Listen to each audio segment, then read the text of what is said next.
किसी गांव में एक संत निवास करते थे। उस गांव में संत को छोड़कर सब लोग कंजूस प्रवृत्ति के थे। कोई किसी को कुछ नहीं देता था। संत की कुटिया एक बगीचे में थी। कोई व्यक्ति उनके पास आता तो वह उसे अपने बगीचे से फल तोड़कर खाने को देते और बकरी का दूध भी लोगों को पीने के लिए देते। एक बार संत ने किसी को कहा कि बहुत ही जल्द तुम्हें गड़ा हुआ खजाना मिलने वाला है, और उनकी बात सच निकली। फिर एक दिन उस संत ने किसी को कहा कि तुम्हारी घर की छत आज रात को गिरने वाली है।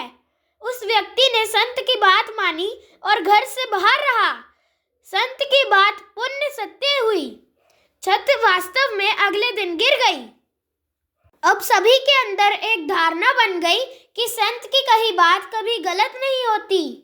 उसी गांव में एक अनाथ आश्रम भी था, जिसमें कुछ दिनों से बिल्कुल भी दान नहीं आ रहा था। वहां के बच्चे भोजन और वस्त्र के लिए तरस रहे थे। ऐसी स्थिति में वहां के अध्यक्ष संत के पास पहुंचे और विनती की, हे संत महात्मन, आपने आज तक जो भी कहा है वह सत्य ही हुआ है।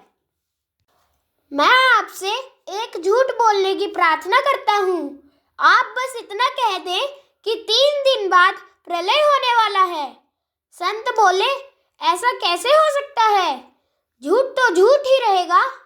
इस पर व्यक्ति बोला, मैं जानता हूँ पूज्यवर, परंतु आपके एक झूठ से अनाथालय के अनेक बच्चों को जिंदगी मिल सकती है।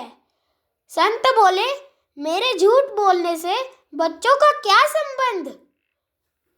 परंतु तुम्हें लगता है कि मेरे झूठ बोलने से बच्चों को भोजन मिल सकता है, तो मुझे सहर्ष स्वीकार है। दूसरे दिन संत ने किसी को से कहा कि 3 दिन में प्रलय होने वाला है।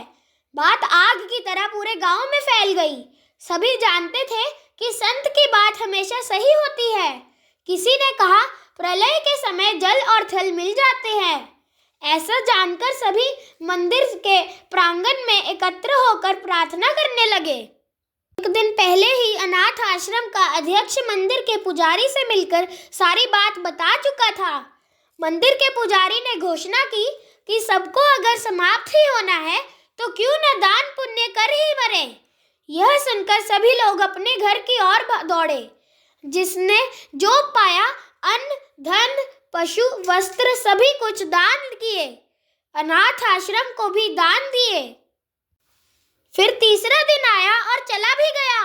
कोई प्रलय जैसी चीज नहीं घटी, परंतु दान पुण्य से ग्रामवासियों को अद्भुत आनंद मिला, तृप्ति मिली, जिसका स्वाद वे पूरे जीवन में नहीं चखे थे।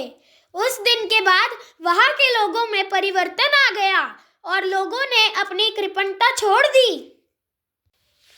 परहित चिंतन में छिपे स्वाद को वे चख चुके थे। अच्छे उद्देश्य से बोला गया झूठ भी कल्याणकारी होता है। जय